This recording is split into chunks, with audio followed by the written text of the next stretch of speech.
Hey, what's going on, guys? It is I, Tetra, and today we're going to be taking another look into Project Cold War with a specific focus on the Kent. Now, just a quick disclaimer, this game is in closed alpha, and with that in mind, the content is not final. This is a work in progress. Unfortunately, the Kent is definitely one of the vehicles that suffers from a few of these alpha bugs. It has some of its upgrade part that doesn't quite work. But with that out the way, we will be doing a quick stats run through of the Kent, as well as following that up with some gameplay. So if you're more interested in that gameplay, you can skip around to the 4.5, 5 minute mark and just get stuck into that action. But without further ado, let's talk about the Kent. So, the Kent is one of the attacker agents, and with that in mind, the way that I have found a high level of success with this vehicle is being very aggressive, getting in and out of the action. Um, it excels because of the burst damage it can get from this gun and its troll frontal armor, but it does go up like a tinderbox if you are side on. Now, as for its features, its frontman trait is hitting 6 consecutive shots reduces the gun dispersion while moving by 30% for the next 25 seconds. And then the gun is a burst fire, so it says fire short bursts of multiple rounds at once. The way this works is you have a 15-second base reload. Then when you finish reloading, you have 4 containers, each containing 3 shells with a base damage of 150. Now, let's get into my build for this vehicle. So, in the upgrade slot 1, we've got a crit multiplier and damage improvement. In slot 2, we've got some gun handling in the form of reticle size while rotating hull and while moving. In slot 3, I've gone for an aiming time improvement as well as reticle max size. In slot 4, we've gone for the crit damage incoming to engine reduction, just because, once again, going up like a tinderbox, trying to improve that survivability. In slot 5, we have increase to the forward and reverse speed, just to buff up that mobility. Then in slot 6, I've got a reduction to the time between shots, as well as the magazine next reload, time to load next magazine. Now, unfortunately, this is one that I don't believe fully works. I'm going to be honest, I can't tell if the time between shots is reduced, but I know that the reduction to the magazine does not apply. 15 is the base, and nothing ever gets it beneath that, so none of those modules work. In slot 7, we've gone for an increased accuracy while stationary, as well as an increase to the spotting range. In slot 8, slight hit point buff, as well as overall improved accuracy on the gun. In slot 9, signal range, as well as the spotting range in degrees. Now, I would be using this. I just was under the impression that this little light might give me scope glint because I don't always see it on Kents, but I don't think that's how it works. If anybody in the comments maybe knows and would be able to let me know, and then I can potentially leave something in the description for those who are looking at this vehicle, or just pin the comment. But yeah, now onto the exciting slot for all agents, slot 10. And in Kent's case, this is the depressing slot because it increases the damage to ammo rack and reduces the time to load next magazine. Except I don't believe this reload time reduction is used, and I am, well, if I'm being honest, slightly unable to tell as to whether or not the 25 bonus damage is being applied. But the increased damage to ammo rack is definitely there, but this has no effect. So this is almost all negative and no positive. If you are playing this vehicle at the moment, I would probably recommend not getting a slot 10 upgrade, as the other one I don't think is really much of a buff either, because your gun handling is very good.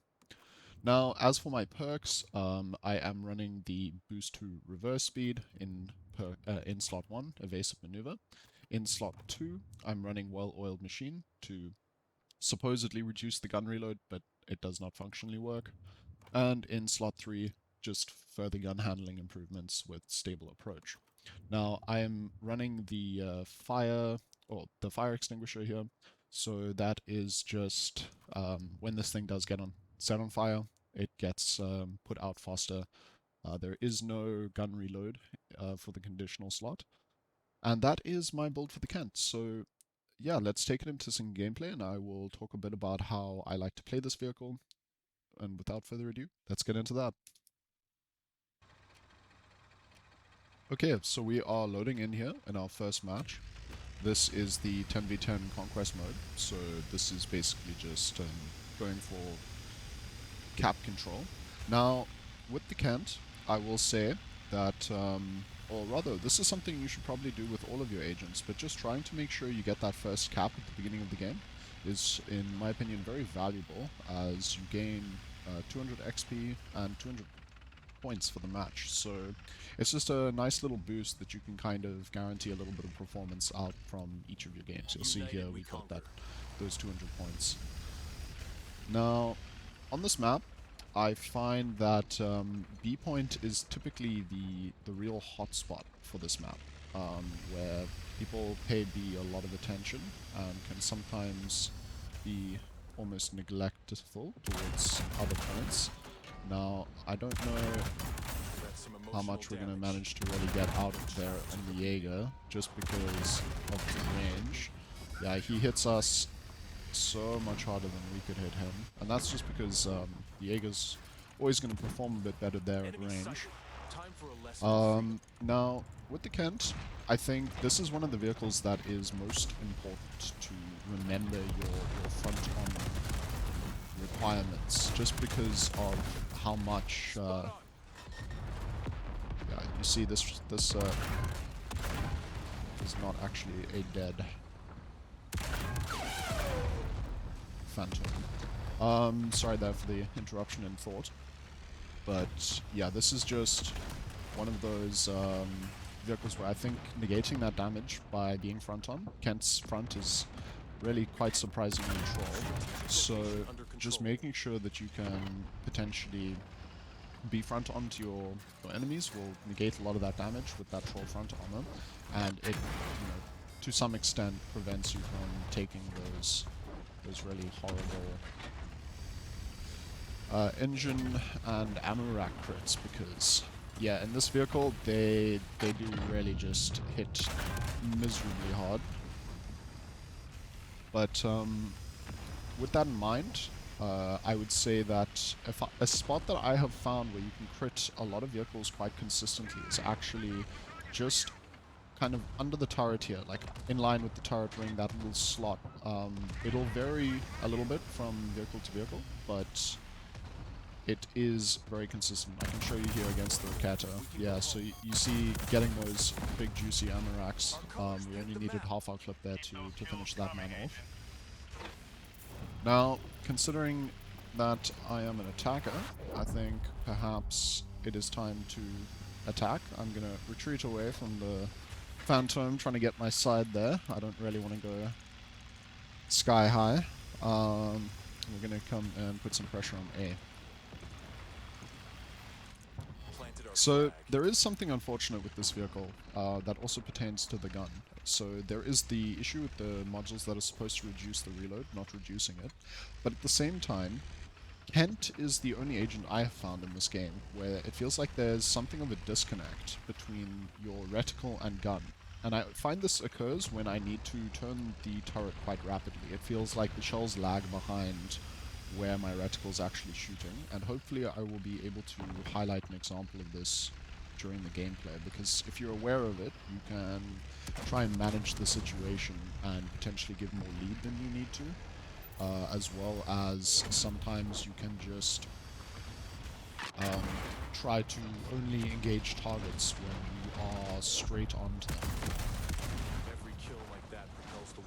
So in that situation, I was able to not really turn the turret too much, so I was on the move and going at full speed, but I was able to hit the shot, even though it was quite close range. This, you'll be amazed the kind of shots that this gun will miss at close range, just because you have to track a target.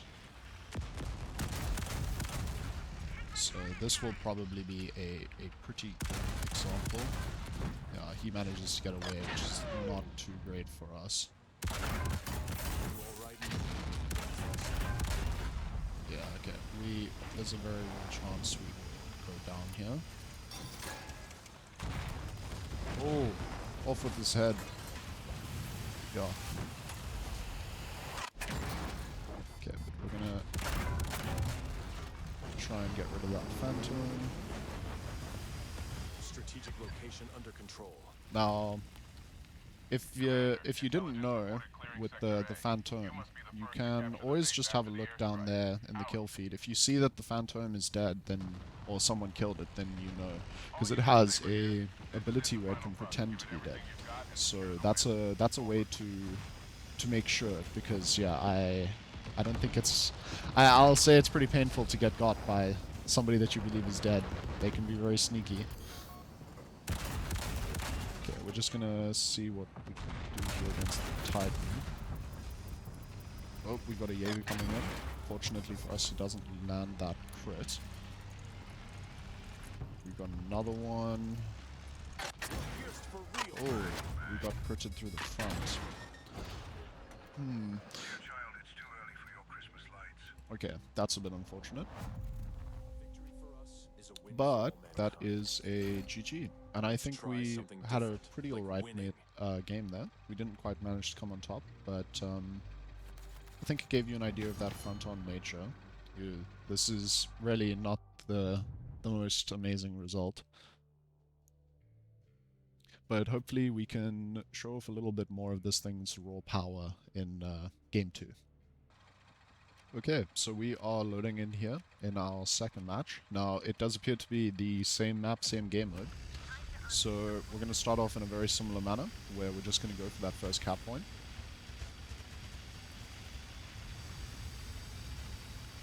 And then from there we can rotate up towards B.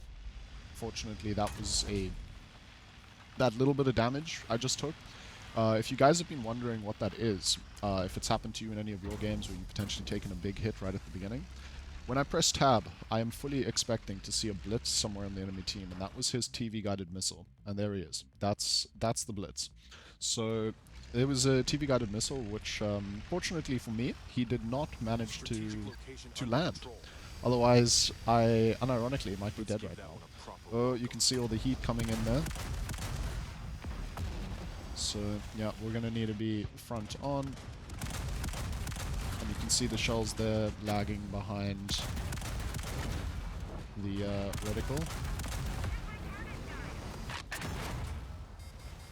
Okay, I think we need to take a second here just to potentially try and regain some HP, and also with that ray being behind me, I want to be paying that quite a bit of attention, but when in Rome. Okay, so now that ray is going to be stopping, so we want to see if we can finish him off before he manages to kill us. Okay, nice. Now there's an Abrams right there.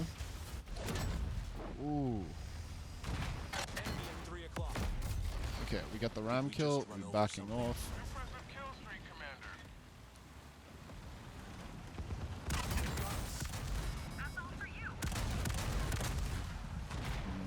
This is not an ideal scenario.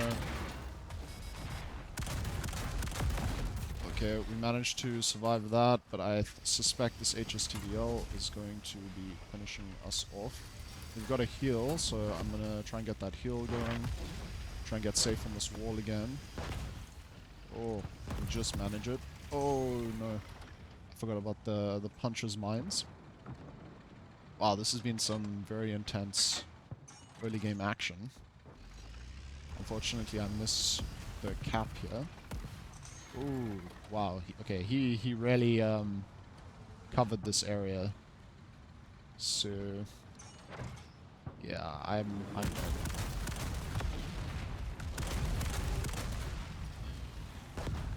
Oh, what? Okay, well, don't mind if I do.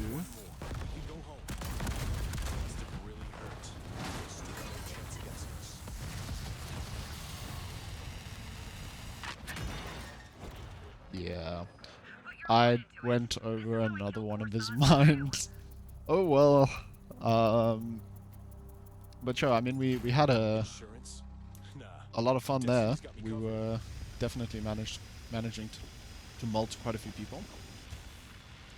And hopefully you saw a few of those shells we managed to bounce as well. And then at the beginning I didn't quite manage to catch it, but some of those shells went behind that first Udenik heading towards B. I will put up a quick little replay of that so you can just see what I'm talking about, where you're turning the turret and the shells aren't quite meeting the reticle as one would expect.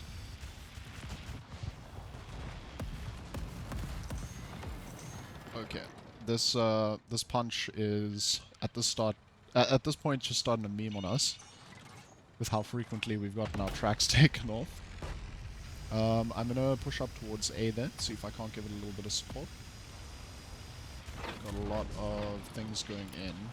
This might be a bit risky, especially since we see that punch.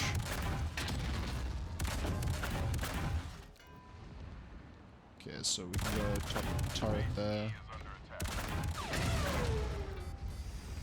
Okay, we don't quite manage to get that done. That's alright. This is Saber. We're halfway there. Keep it up. Over.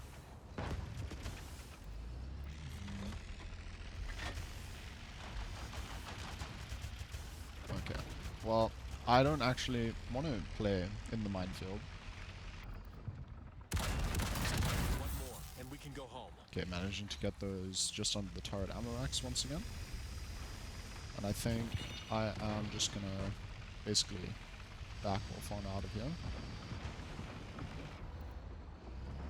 Now there's someone capping C. There they are. Their engine is dead.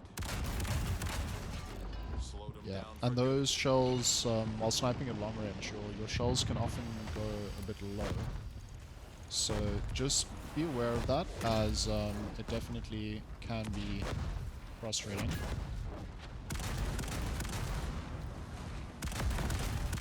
Managed to finish up the HSTVL there, and I think from my perspective in this situation, I think I actually want to get underneath the gun line and potentially see if we can't get things that are still kind of headed in.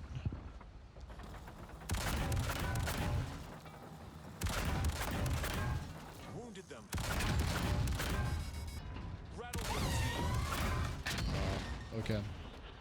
Yeah, so coming up with the chopper there face on, I didn't want to go behind him because I figured if people were spawning in and Yet another glorious still going to comeback. be coming, then they would end up having my side or even behind me.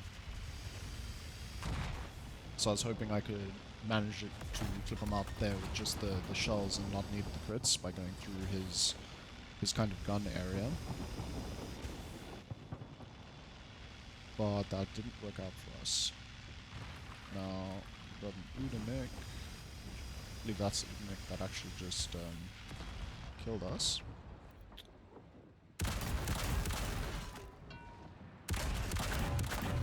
Now,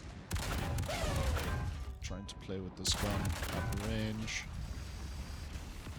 It can work sometimes, but I found that I don't know. I found that it's just very challenging to make work.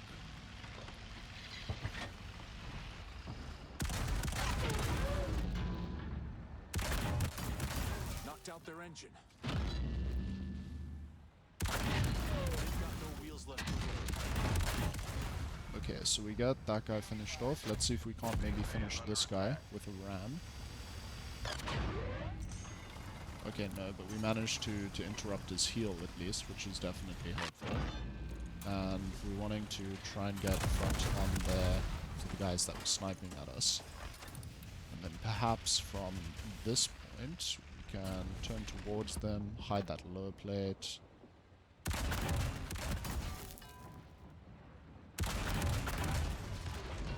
But yeah, the range performance of this gun is definitely not ideal. Trying to break me?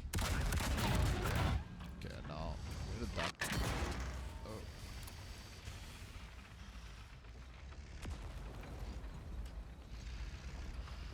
Just waiting for my heal here. Trying to cap this point. Our team is managing to win this, but the enemy definitely, Planted our I think, flag. has more map control than we do right now.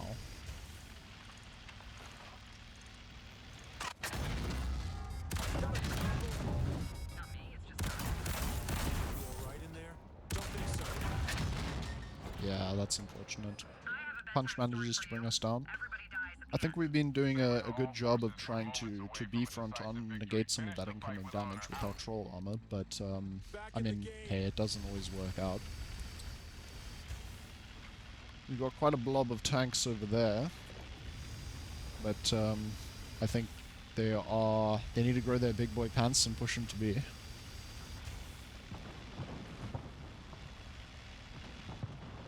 Now, I'm also kind of interested in maybe trying to contest A in this situation. Not because I'm confident I could take it, but rather just because... Got more for you. Dead in their tracks. Yeah, we missed that magazine just because of this gun. So we disconnect Our once colors more. paint the map. Now, guys, I realize it might sound like I'm just BMing and just trash talking while I'm performing subpar, but I promise you I will try and find examples and just throw them up on the screen, because it can be very frustrating how this gun just doesn't shoot where it's aiming. Because yeah, it's just occurred to me that I've just United been we kind of stand, joking stronger about than that, ever. or I've been completely serious, but it might just seem like I'm like, oh no, the game. Okay, well that was a solid performance, much better than game one there for us. Managed to come top of team.